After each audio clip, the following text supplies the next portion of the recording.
Graça e paz a todos. Estamos aqui em mais uma semana que chega ao seu fim.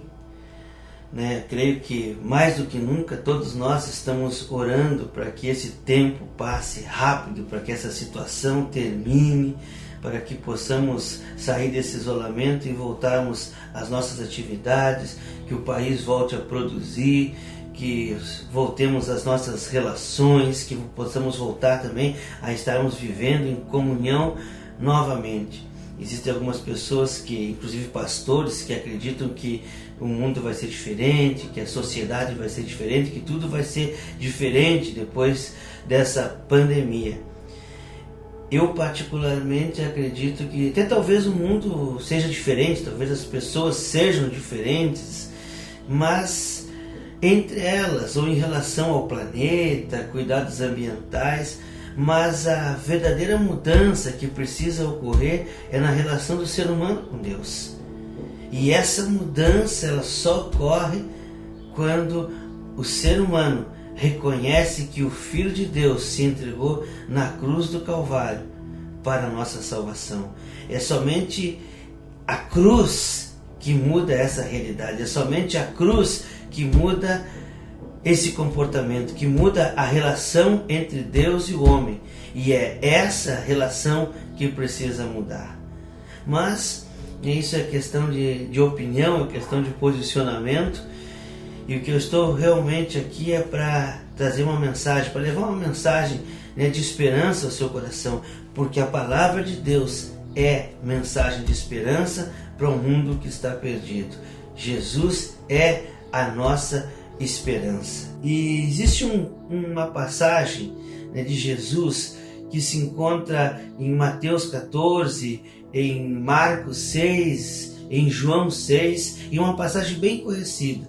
É a passagem que Jesus anda sobre as águas. E Pedro também anda sobre as águas. Jesus havia acabado de fazer a multiplicação dos pães e dos peixes. É um dos milagres talvez mais conhecidos de Jesus na atualidade. E após, então, Jesus despede a multidão, ordena que seus discípulos voltem ao barco e atravessem o mar da Galileia em direção a Betsaida. Jesus se retira para o monte e vai orar.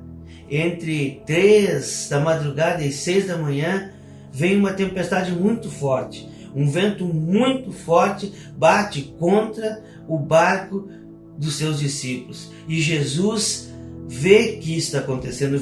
Jesus vê o barco sendo castigado, o barco sofrendo com um vento forte e os seus discípulos assustados com essa situação. Então Jesus vai até aquele barco. Quando Jesus se aproxima então do barco, os discípulos que estavam ali já com muito medo, já apavorados da tempestade, com a tempestade, e ainda vem um vulto andando sobre as águas e ficam mais assustados ainda. Então Jesus diz para ele: tenham coragem, sou eu, não tenham medo, porque Jesus vê a situação deles.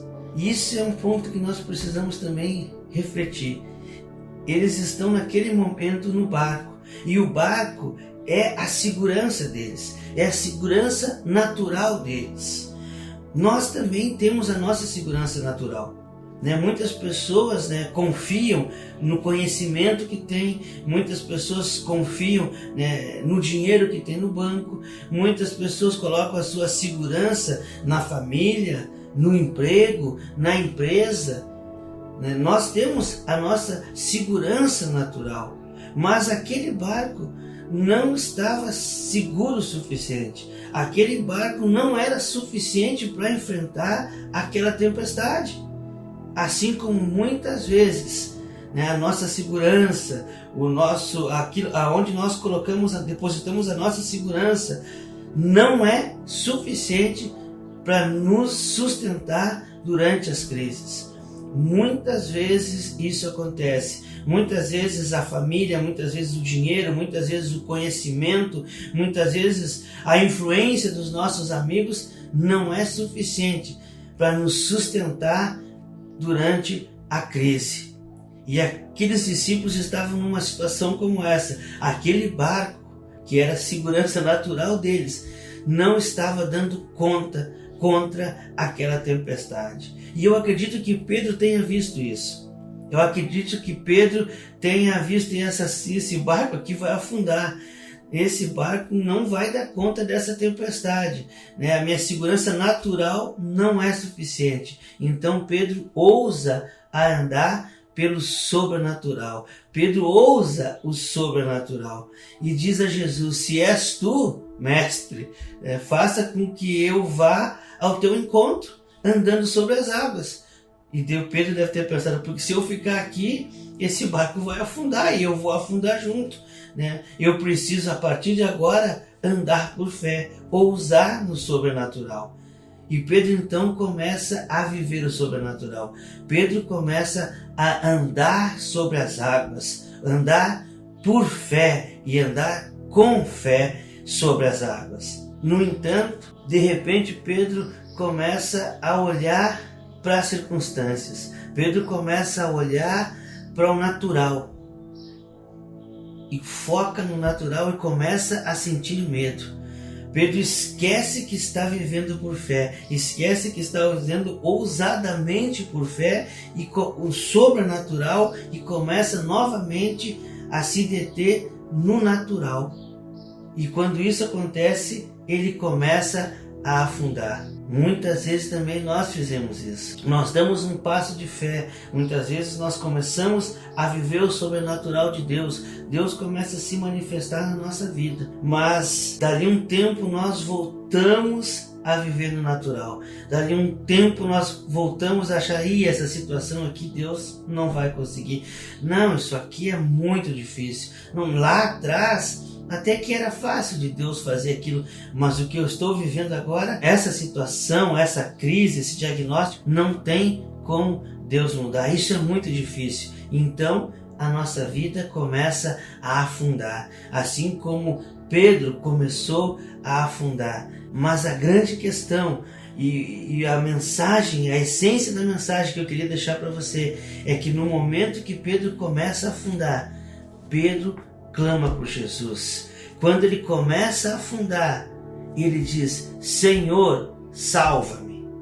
E essa que é a grande questão. Jesus não olha para Pedro e começa a exortar Pedro. Jesus não chama a atenção de Pedro enquanto ele está afundando, dizendo: pois é, Pedro, a tua fé é pequena. Pois é, Pedro, por que tu duvidaste? Jesus não vê Pedro se afogar, Pedro começar a afundar e exorta. Não, a Bíblia diz que quando Pedro clama a Jesus, Pedro começa a afundar, e no momento que ele começa a afundar, ele clama: Senhor, salva-me. E a Bíblia diz que imediatamente Jesus estendeu a mão e segurou Pedro. Imediatamente após Pedro clamar por Jesus, Jesus estendeu a sua mão e segurou Pedro e disse: Pedro, por que tu duvidaste? Por que tu tiveste pouca fé, Pedro? Eu imagino que Jesus esteja dizendo para Pedro: se tu tivesse andado um pouquinho mais, se tu continuasse a olhar para mim, Pedro, tu ia viver coisas fantásticas, tu ia alcançar o objetivo, Pedro. Por que, Pedro? Tu perdeu uma grande oportunidade, Pedro. Então leva Pedro ao barco, acalma a tempestade e fica com eles no barco e traz segurança para aqueles discípulos. Você consegue entender isso? O grande segredo é clamar por Jesus. Não importa a circunstância. Você não tem que ficar pensando, pensando o que levou você a naufragar, o que levou você a afundar. Não importa os motivos pelo qual a sua vida talvez esteja afundando. Não importa se é orgulho, não importa se é porque você não perdoou, não importa se é pela decisão errada, não importa o motivo. O que importa para Jesus é que você clame por Ele. Que você deixe o orgulho de lado, deixe a religiosidade de lado, deixe as intrigas de lado, deixe os ressentimentos de lado, deixe tudo de lado, coloque toda barreira que te impede de clamar por Jesus de lado e clame por Jesus. Eu não sei como, mas qual é a distância que Jesus estava de Pedro, mas eu sei que a Bíblia diz que imediatamente Jesus estendeu a mão e segurou Pedro. Eu tenho absoluta certeza, e eu vivo por isso, se você clamar por Jesus, independentemente da situação que está te fazendo afundar, e independentemente, né, da medida que você está, independentemente da situação em que você se encontra, Jesus vai estender a mão dele e vai te segurar e vai te colocar em segurança. Clame por Jesus. Eu não sei se o mundo vai mudar depois da pandemia, mas eu sei que você pode mudar a sua vida. Você pode mudar o seu relacionamento com Deus se você clamar por Jesus. Clame por Jesus. Que Deus te abençoe e um ótimo fim de semana em nome de Jesus.